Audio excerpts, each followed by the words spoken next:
Estrenamos hoy una nueva sección aquí en nuestro Más de Uno Álava, una sección que tiene que ver con la psicología. Se va a encargar de ella el experto en traumas y acoso, el psicólogo gasteiztarra Pablo de Lorenzo Martínez de Ubago, que está aquí conmigo.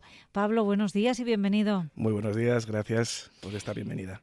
Gracias por venir y por contarnos, porque es que tú además de tu atención profesional en tu despacho, me consta que trabajas mucho la comunicación y que además tienes un podcast. Cuéntanos.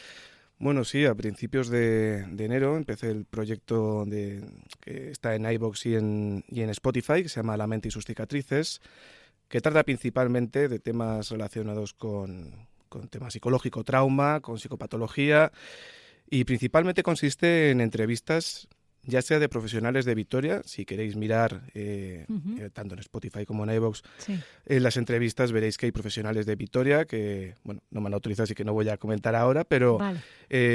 son muy interesantes. También comentar que intento coger mucho del talento que hay en Vitoria, que yo creo que es impresionante, y hay mucha gente que sorprende con lo mucho que es capaz de comunicar, y hablamos de todo tipo de temas, desde entrevistas a distancia. Ahora hemos cogido un tema que publicamos en breve sobre sectas, también hemos hablado de trauma, de drogadicción con psiquiatras de Vitoria, entrevistas con neurólogos a distancia y también abordamos temas sin ser entrevista, pero que son temas muy interesantes, como el síndrome de Munchausen por poderes, las fugas disociativas y otro tipo de curiosidades a nivel psicopatológico, que yo creo que son muy interesantes de comentar y de difundir.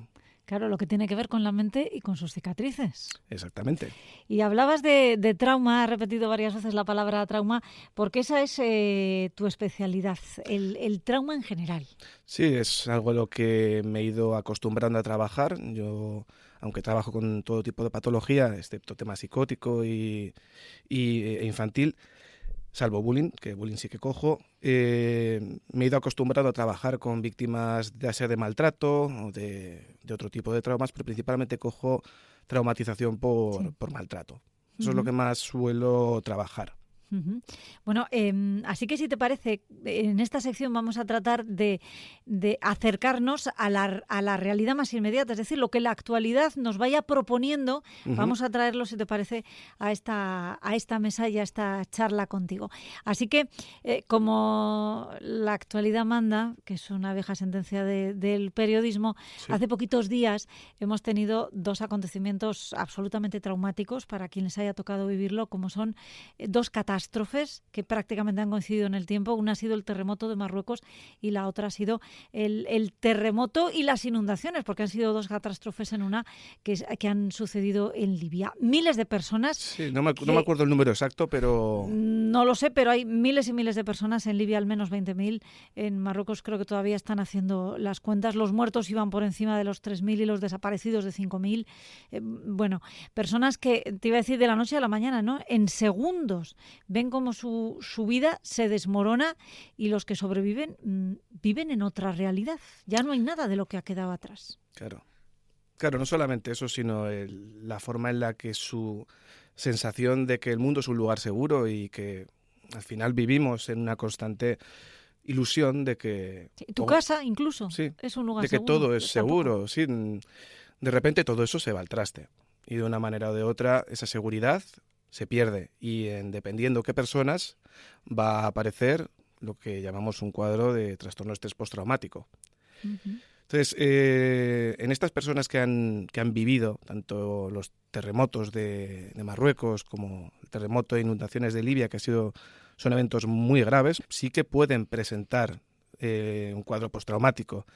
En general, según estadísticas, entre el 20 y el 45% de quienes sufren lesiones, experimentaciones traumáticas graves, según un estudio, van a presentar estrés postraumático. Este mismo estudio comenta que la mayoría de la población, entre el 39 y el 89% de la población, ha vivido o ha presenciado un evento traumático susceptible de provocar estrés postraumático. Ahora hablas de la población en general, no de personas que han sufrido. De la población en general, claro. Tú o yo, por ejemplo. Sí. Entonces, Estas personas que han vivido un evento potencialmente traumático, un estresor traumático, entre el 20 y el 45% de quienes sufren estas situaciones van a presentar un cuadro de estrés postraumático. El estrés postraumático, además, es un cuadro que tras más de un año después del evento desencadenante, en más de un tercio de los pacientes todavía se mantiene. Muchas veces necesita tratamiento para poder salir adelante. Podemos tener en cuenta que va a haber factores que, por ejemplo, estas personas, los marroquíes o los libios, que han pasado por ese evento traumático en el que han podido ver fallecer a compañeros, amigos, en el que han perdido su casa o han estado a punto de perder la vida, va a haber varios factores que van a aumentar la probabilidad de que aparezca ese cuadro de estrés postraumático que estamos hablando. ¿Y cuáles son esos factores? Pues mira, voy a comentarte algunos por encima, sí, sin profundizar demasiado, porque si no se nos haría muy largo. Ya. Y sería, por ejemplo, que el evento traumático se prolongue mucho en el tiempo. Claro. Un secuestro puede ser un evento muy temible y puede provocar mucho daño emocional, pero no es lo mismo un secuestro de un mes, de una semana o de un día que un secuestro de un año.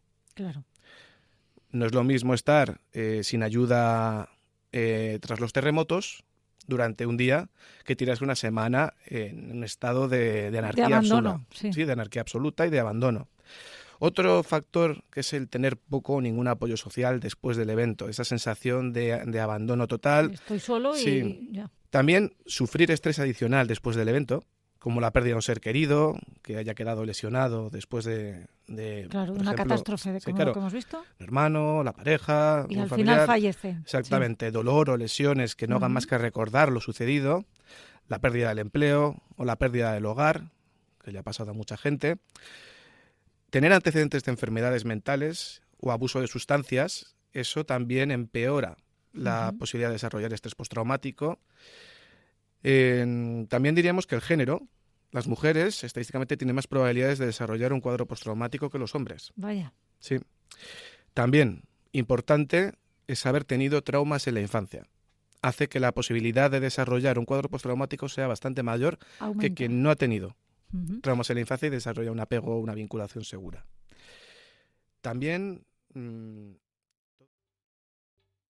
¿Te está gustando este episodio? Hazte fan desde el botón Apoyar del podcast de Nivos. Elige tu aportación y podrás escuchar este y el resto de sus episodios extra. Además, ayudarás a su productor a seguir creando contenido con la misma pasión y dedicación.